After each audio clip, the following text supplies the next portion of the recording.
नमस्कार दोस्तों, modern history lecture series के एक और वीडियो में आपका बहुत बहुत स्वागत है।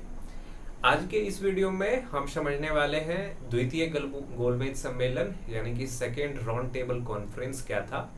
क्योंकि गांधी इरविन समझौता के बाद कांग्रेस ने ये निर्णय लिया कि वो द्वितीय गोलमेज सम्मेलन जो ब्रिटेन में होने वाला है उनमें भाग लेगा और जो सविनय अवज्ञा आंदोलन है, सिविल डिसओबीडियंस मूवमेंट है, उसको स्थगित कर देगा। तो आइए अब हम समझते हैं कि ये जो द्वितीय गोलमेज सम्मेलन है, सेकेंड राउंड टेबल कॉन्फ्रेंस है, इसका आयोजन जो लंदन में हुआ था, किस तरह से आयोजन हुआ था और भारतीय राष्ट्रीय कांग्रेस की ओर से इसमें एकमात्र प्रतिनिधि के रूप में गांधी जी भाग लिया था। तो इसका परिणाम क्या रहा और द्वितीय गोलमेज सम्मेलन में जब किसी तरह का परिणाम नहीं निकला तो फिर किस तरह से भारतीय राष्ट्रीय कांग्रेस ने सविनय अवज्ञा आंदोलन को फिर से शुरू करने का प्रयास किया। फिर इसके बाद जो तृतीय गोलमेज सम्मेलन है जो कि 1932 में होता है, उसके विषय में भी हम समझेंगे। तो देखिए, जो प्रथम गोलमेज सम्मेलन है, अगर इसकी आयोजन की बात करें तो तीनों गोलमेज सम्मेलन का आयोजन कहाँ पे हुआ था? लंदन में हुआ था। पर जो द्वितीय गोलमेज सम्मेलन है, इसका आयोजन हुआ था 7 सितंबर से लेकर के कब तक? 19 दिसंबर 1931 तक। जो द्वितीय गोलमेज सम्मेलन है, इसका आयोजन हुआ 7 सितंबर 1931 से लेकर के, माफ कीजिएगा, 1 दिसंबर 1931 तक से 1 दिसंबर 1931 तक। और इस गोलमेज सम्मेलन में भारत के कई सारे राजनीतिक समूह के लोगों ने भाग लिया, जिनमें कि मुस्लिम लीग के सदस्य थे। उसके बाद जो भारत के अंदर जो अलग अलग प्रतिनिधि थे जिन्होंने इसमें भाग लिया था। पर भारतीय राष्ट्रीय कांग्रेस की ओर से एकमात्र सदस्य इसमें भाग लेते हैं, वो कौन? महात्मा गांधी। तो भारतीय राष्ट्रीय कांग्रेस की ओर से आईएनसी, भारतीय राष्ट्रीय कांग्रेस की ओर से एकमात्र व्यक्ति भाग लेते हैं, कौन? महात्मा गांधी। महात्मा गांधी। और एक चीज और ध्यान में रखिए कि भारतीय राष्ट्रीय कांग्रेस तीनों गोलमेज सम्मेलन में से केवल और केवल दूसरे गोलमेज सम्मेलन जो हुआ था उसमें भाग लिया था। प्रथम और जो तृतीय गोलमेज सम्मेलन हुआ था, भारतीय राष्ट्रीय कांग्रेस उसमें भाग नहीं लिया था। और अगर हम ये देखें तो गांधी जी कैसे पहुंचता है लंदन, तो आपको कुछ फैक्ट याद रखना है। 29 अगस्त 1931 को गांधी जी एक जहाज से भारत जाते हैं। उस जहाज का नाम था एसएम राजपुताना। एसएम राजपुताना। ये क्या था? ये जहाज का नाम था। इस जहाज से गांधी जी सवार होते हैं और कहां पहुंचना शुरू करते हैं? लंदन की यात्रा शुरू करते हैं। और इस दौरान गांधी जी के कई सारे सदस्य उनके साथ थे। इस जहाज पे अन्य सदस्य जो बैठे हुए थे, अगर हम उनका बात करें तो आपको देखने को मिलेगा कौन कौन। एक तो महादेव देसाई,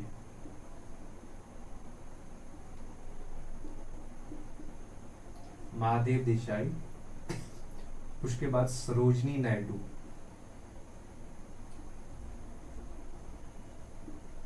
सरोजनी नायडू, मदन मोहन मालवीय समेत कई और सदस्य भी गांधी जी के साथ लंदन जाते हैं। और गांधी जी लंदन पहुंच करके जहां पे रुकते हैं वो था Kingsley hall. Gandhi ji London में जहां पे रुका था, लंदन में गांधी जी रुके थे किंग्सले हॉल में।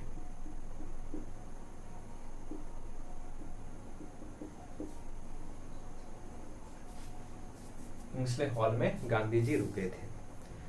अब देखिए, एक चीज और ध्यान में रखना जरूरी हो जाता है कि जब गोलमेज सम्मेलन हो रहा था तो उस समय पूछा जाता है कि भारत के गवर्नर कौन थे, भारत के सचिव कौन थे, और एक चीज पूछा जाता है कि उस समय ब्रिटिश प्रधानमंत्री कौन थे। तो यहाँ पे एक चीज ये भी ध्यान में रखना चाहिए।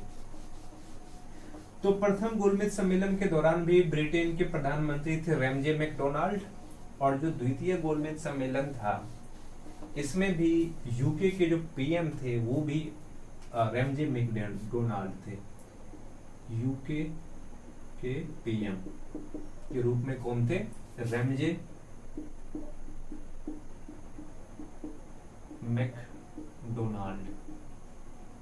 मैकडोनाल्ड। और अगर हम गवर्नर की बात करें कि भारत का गवर्नर कौन था, नहीं सॉरी वायसराय, भारत का वायसराय। तो ये चीज ध्यान में रखिए कि जो प्रथम गोलमेज सम्मेलन था, फर्स्ट राउंड टेबल कॉन्फ्रेंस हुआ था, उस समय भारत के वायसराय थे लॉर्ड इरविन, और इरविन के साथ गांधी का समझौता भी हुआ था द्वितीय गोलमेज सम्मेलन को लेकर के। पर इसके कुछ समय के बाद इरविन को वायसराय से हटा करके एक नया व्यक्ति को वायसराय बनाया गया, और द्वितीय गोलमेज सम्मेलन के दौरान भारत के वायसराय थे लॉर्ड वेलिंगटन।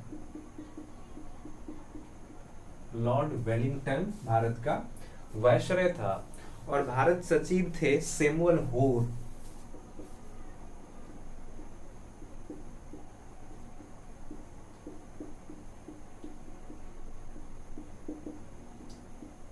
सैमुअल होर थे भारत सचिव।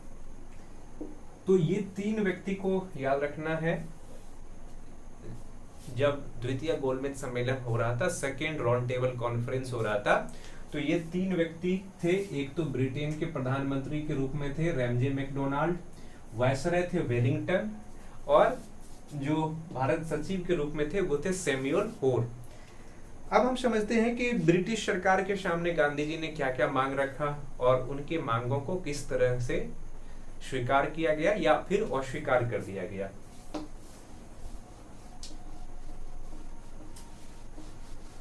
सेकेंड राउंड टेबल कॉन्फ्रेंस के दौरान गांधी जी के द्वारा कई मांगे रखा गया था।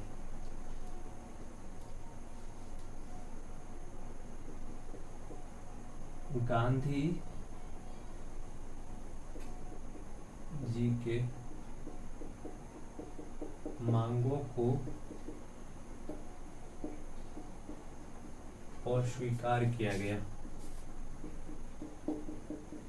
अस्वीकार किया गया। ये कौन कौन मांग था? तो गांधी जी ने सबसे पहला मांग यही रखा था कि चाहे वो केंद्र की बात हो या प्रांत की बात हो, यहाँ पे जल्द से जल्द उत्तरदायी सरकार की स्थापना किया जाए। गांधी जी ने ये कहा कि केंद्र एवं प्रांतों में उत्तरदायी सरकार,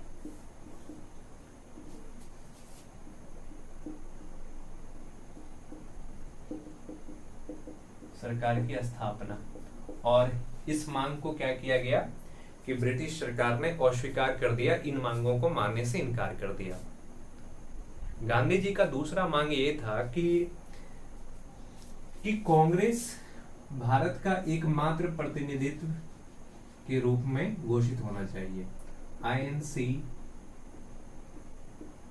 भारत का एकमात्र प्रतिनिधित्व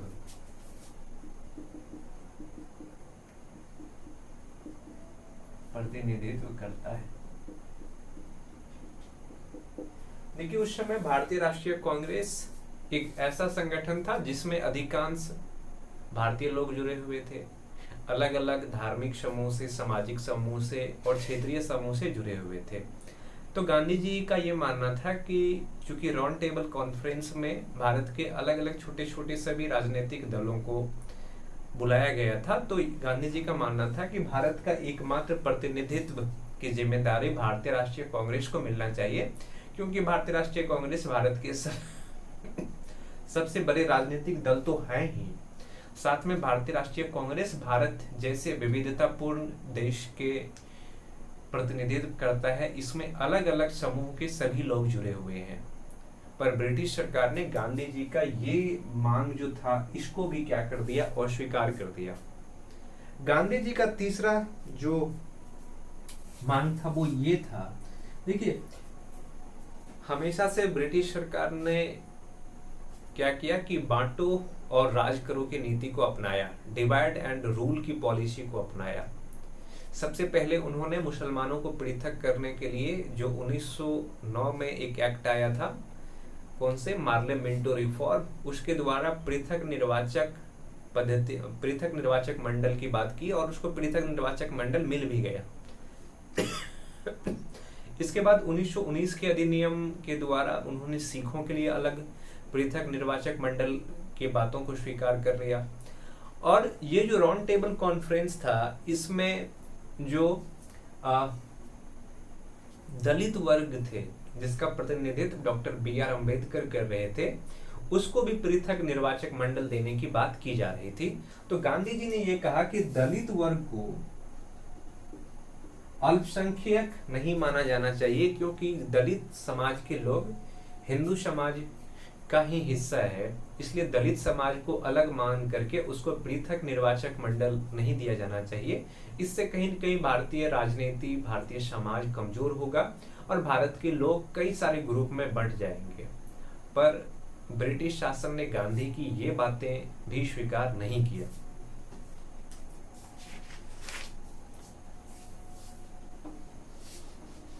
तो कई सारे गांधी जी के द्वारा मांग किया गया, पर सबसे बड़ी मांगे ये जो था कि भारत के सभी समूह के लोगों को, जो भी लोग अल्पसंख्यक का प्रतिनिधित्व करता है, उनको अलग पृथक निर्वाचक मंडल दिया जाएगा। इस चीज को लेकर के सहमति नहीं बना और अंततः ये जो राउंड टेबल कॉन्फ्रेंस है, जो सेकेंड राउंड टेबल कॉन्फ्रेंस है, ये भी सफल नहीं हो सका।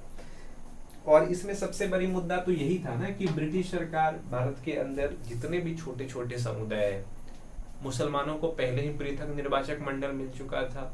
उसके बाद जो सिख समाज के लोग हैं, उनको पृथक निर्वाचक मंडल दिए जाने की बात किया जा रहा था।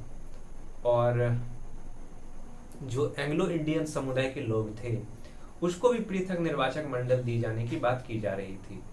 इसकी वजह से पूरे के पूरे भारतीय समाज को बांटने की एक कोशिश चल रहा था, एक साजिश चल रहा था। इस वजह से ये जो अधिवेशन होता है, ये अधिवेशन सफल नहीं होता है। और अंततः गांधी जी क्या होता है कि द्वितीय गोलमेज सम्मेलन जो है, द्वितीय गोलमेज सम्मेलन के असफल होने के बाद 28 दिसंबर 1931 को भारत लौट आते हैं। गांधी पुनः भारत लौट आए और इसका परिणाम क्या हुआ कि जो सेकेंड राउंड टेबल कॉन्फ्रेंस है, सेकेंड राउंड टेबल कॉन्फ्रेंस सफल नहीं हुआ। और नहीं सफल होने के पीछे गांधी की कई मांगों को स्वीकार नहीं किया गया था, और दूसरा ब्रिटिश सरकार इस जिद पर अड़ा हुआ था कि वो भारत के अलग अलग समाज के अलग अलग समूह के प्रतिनिधित्व करने वाले दलों को क्या देंगे, पृथक निर्वाचक मंडल देंगे। इसके वजह से ये समझौता क्या हो गया कि टूट गया। गांधी जी भारत आकर के अपना एक फेमस स्टेटमेंट दिया और कहा कि भारतीय राष्ट्रीय कांग्रेस ने जो ध्वज, जो झंडा उसको दिया था, वो झंडा को वो झुकने नहीं दिया ब्रिटेन में, भले ही ये सम्मेलन सफल नहीं हुआ। इसके बाद क्या हो गया कि जैसे ही गांधी जी भारत आया, फिर से भारतीय राष्ट्रीय कांग्रेस ने निर्णय लिया कि वह पुनः जो सविनय अवज्ञा आंदोलन है, जो गांधी इरविन पैक्ट के बाद खारिज कर दिया गया था, समाप्त कर दिया गया था, उसको पुनः स्टार्ट करेंगे, फिर से शुरू करेंगे। वैसे ही क्या किया गया कि 29 दिसंबर 1931 को अधिकांश भारतीय राष्ट्रीय कांग्रेस के नेताओं को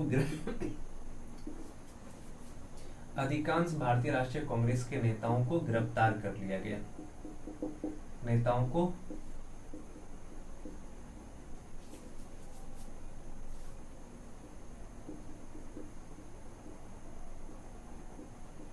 अधिकांश भारतीय राष्ट्रीय कांग्रेस के नेताओं को गिरफ्तार कर लिया गया और उनको कैद करके जेल में डाल दिया गया। अब हम ये समझते हैं कि चूंकि द्वितीय गोलमेज सम्मेलन सफल नहीं हुआ और द्वितीय गोलमेज सम्मेलन सफल न होने के बावजूद एक चीज ये हुआ कि गांधी इरविन समझौता के बाद कहीं न कहीं भारतीय राष्ट्रीय कांग्रेस और ब्रिटिश सरकार के बीच पहली बार एक समान स्तर का बैठक हुआ और ब्रिटिश सरकार ने कई सारे मांगों को, जो गांधी इरविन समझौता में हुआ था, गांधी जी की मांगों को यानी कि भारतीय राष्ट्रीय कांग्रेस की मांगों को स्वीकार कर लिया। इससे सरकार को लगा कि कहीं न कहीं भारतीय राष्ट्रीय कांग्रेस का महत्व राष्ट्रीय स्तर पर बढ़ता जा रहा है। अगर कोई छोटी राजनीतिक पार्टी सरकार से समझौता करने के लिए तैयार हो जाए, सरकार पर समझौता लागू करवा दे, तो उस राजनीतिक पार्टी के महत्व कहीं न कहीं वृद्धि होगा। इसके वजह से सरकार ने क्या किया कि अब अपना जो उनका नीति था उस नीति में उन्होंने परिवर्तन किया और उन्होंने ये देखा कि भारतीय राष्ट्रीय कांग्रेस का स्थिति मजबूत हो रहा है, तो उन्होंने फिर से अपना नया प्लान लेकर के आया, नया नीति लेकर के आया।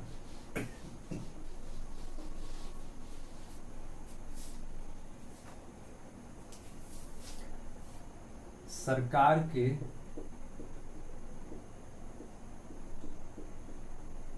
रुख में परिवर्तन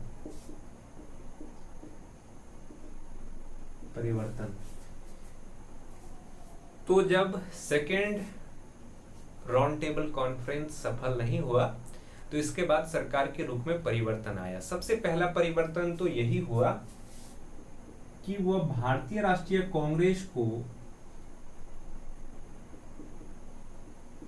पुनः आंदोलन शुरू करने की अनुमति नहीं देना चाहता था। वो नहीं चाहता था कि भारतीय राष्ट्रीय कांग्रेस फिर से आंदोलन शुरू करे, पहली चीज। अब देखिए, गांधी इरविन पैक्ट के द्वारा गांधी जी सविनय अवज्ञा आंदोलन को स्थगित कर दिया और राउंड टेबल कॉन्फ्रेंस में भाग लेने के लिए लंदन पहुंच गए। यहाँ पे ब्रिटिश सरकार की भी एक तरह से जीत है, क्योंकि सविनय अवज्ञा आंदोलन उस दौरान अपने पीक पर था। बहुत सारे लोग आंदोलन करने के लिए तैयार थे। देश के अलग अलग भागों के लोग अलग अलग मुद्दे को लेकर के इस आंदोलन में जुड़ता जा रहा था। और गांधी इरविन समझौता के बाद ये आंदोलन बुरी तरीके से समाप्त किया गया, जिसके वजह से युवाएं नाराज था, उसके अंदर की उत्साह समाप्त हुआ। और कांग्रेस के भीतर भी कई सारे नेता गांधी जी की आलोचना कर रहे थे कि ऐसे समय में गांधी जी को आंदोलन वापस नहीं लेना चाहिए था। तो पहला चीज तो गांधी जी का जो सविनय अवज्ञा आंदोलन है वो क्या हो चुका था, वो कमजोर पड़ चुका था। और गांधी जी ने ब्रिटेन से वापस आने के बाद फिर से आंदोलन शुरू करने की प्रयास भी किया, तो फिर ब्रिटिश सरकार ने अनुमति नहीं दिया और इस बार शुरू से ही नेताओं को गिरफ्तार कर लिया गया। क्योंकि जैसे 29 दिसंबर को फिर से क्या किया गया कि सविनय अवज्ञा आंदोलन की शुरुआत किया गया, अधिकांश कांग्रेस के नेताओं को गिरफ्तार कर लिया। दूसरी तरफ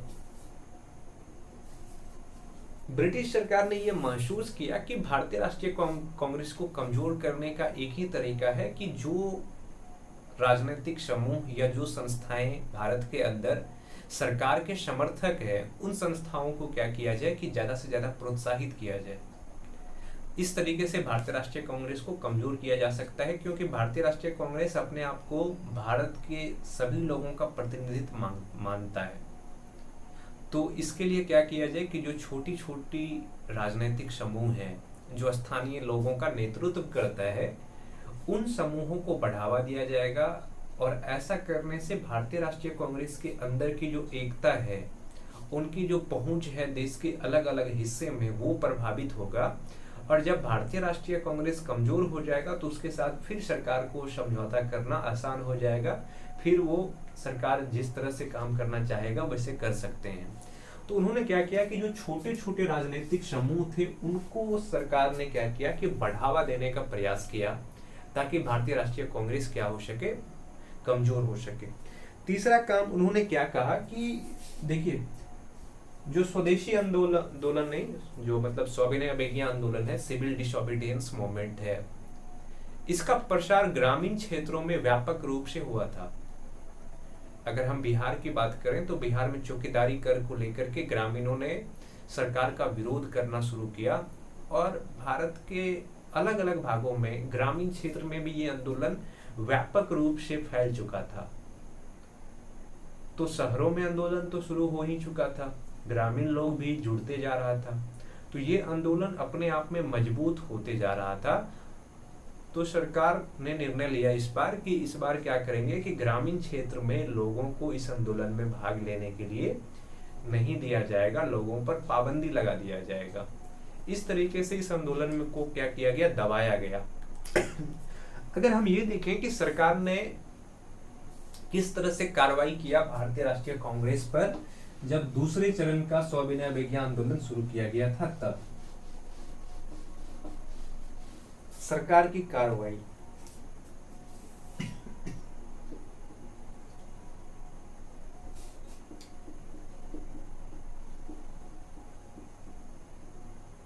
सरकार की कार्रवाई की अगर बात करें कि सरकार किस तरह से कार्रवाई करता है, तो सबसे पहले देखिए एक नया वायसराय कौन आया था, लॉर्ड वेलिंगटन। अगर वायसराय की बात करें तो एक नया वायसराय आया था लॉर्ड वेलिंगटन।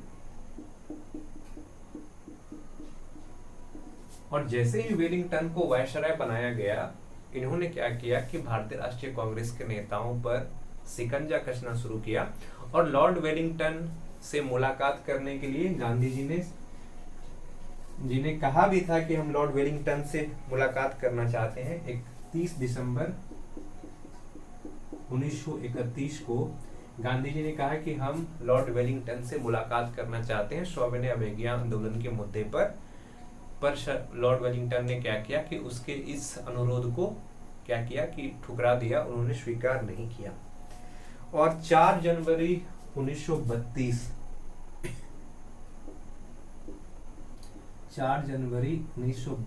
को गांधी जी को गिरफ्तार कर लिया गया। 4 जनवरी 1932 को क्या किया गया कि गांधी जी को गिरफ्तार कर लिया गया। और गांधी जी के गिरफ्तार होने के बाद जो सविनय अवज्ञा आंदोलन का उत्साह है, ये उत्साह समय के साथ घटते चला गया और फिर ये आंदोलन कमजोर हो गया। फिर अप्रैल 1934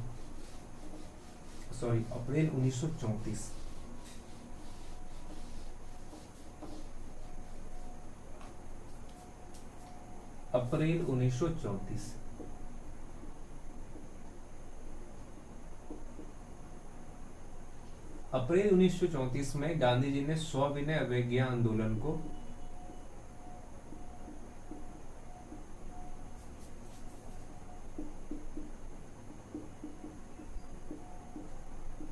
पूर्णतः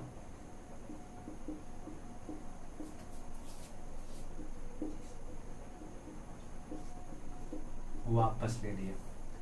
अप्रैल 1934 में गांधी जी सविनय अवज्ञा आंदोलन को पूर्णतः वापस ले लिया गया, क्योंकि द्वितीय चरण की जो सविनय अवज्ञा आंदोलन है, इसमें न तो उस तरह की उत्साह है और न ही लोगों का उतना सहभागी था और कांग्रेस के जितने भी बड़े नेता थे उन सबको गिरफ्तार कर लिया गया था। तो फिर इस आंदोलन को स्थगित कर दिया गया और गांधी जी ने इसके लिए तर्क दिया कि आंदोलन लंबे समय तक चलने से लोग थक चुके हैं, ऊब चुके हैं, इसलिए इस आंदोलन को वापस लिया जा रहा है। पर इस आंदोलन के दौरान जब हम 1932 से 1934 ईस्वी के बीच के बातों को समझते हैं, तो इस दौरान कई तरह की चीजें हुआ। इनमें से जो गांधी और अंबेडकर के बीच पूना समझौता हुआ, उसके विषय में समझना जरूरी है। तो अगले वीडियो में हम पूना समझौता के विषय में भी समझेंगे। पर अब अंत में हम ये समझ लेते हैं कि जो तृतीय गोलमेज सम्मेलन हुआ वो 1932 में हुआ। हालांकि तृतीय गोलमेज सम्मेलन में भारतीय राष्ट्रीय कांग्रेस भाग नहीं लिया। कुछ भारतीय जो उस समय के संस्थाएं थी या फिर राजनीतिक दल थे, उन्होंने भाग लिया था, पर उनमें कुछ परिणाम नहीं निकला। फिर भी हम उनको समझते हैं।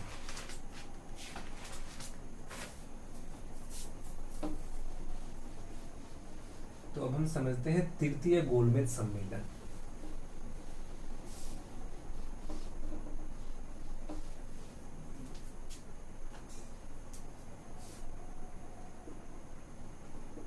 तृतीय गोलमेज सम्मेलन, third RTC round table conference. जो तृतीय गोलमेज सम्मेलन है, इसका आयोजन किया गया था 17 नवंबर 1932 से लेकर के 24 दिसंबर 1932 के बीच किया गया था। और तीनों जो गोलमेज सम्मेलन हुआ, इसका आयोजन किसने भाग लिया था, कहाँ पे हुआ था? तो ये तो तीनों लंदन में हुआ था। इसमें भारतीय राष्ट्रीय कांग्रेस भाग नहीं लिया था। इसके साथ साथ ब्रिटेन की जो लेबर पार्टी है, अगर हम ब्रिटेन की बात करें तो ब्रिटेन के लेबर पार्टी भी भाग नहीं लिया। ब्रिटेन की लेबर पार्टी भी इसमें भाग नहीं लिया और इस सम्मेलन में भी कुछ खास परिणाम नहीं निकला। पर इसका एक सबसे अच्छा चीज ये हुआ कि ये निर्णय लिया गया कि भारत शासन अधिनियम आएगा और भारत शासन अधिनियम के लिए लॉर्ड लिनलिथगो की अध्यक्षता में एक कमीशन का गठन किया गया था। लॉर्ड लिनलिथगो की अध्यक्षता में एक समिति बनाया गया और इसी समिति का परिणाम ये हुआ कि इस समिति के रिपोर्ट पर आया था 1935 के भारत शासन अधिनियम। तो इस तरीके से तृतीय राउंड टेबल कॉन्फ्रेंस भी हुआ, पर इसका भी कुछ व्यापक परिणाम नहीं निकला और स्वराज के मुद्दे को लेकर के या पूर्ण या फिर डोमिनियन स्टेटस की जो बात की जा रही थी उसको भी भारत में लागू नहीं किया जा सका था। तो इस वीडियो में इतना ही। बहुत बहुत धन्यवाद।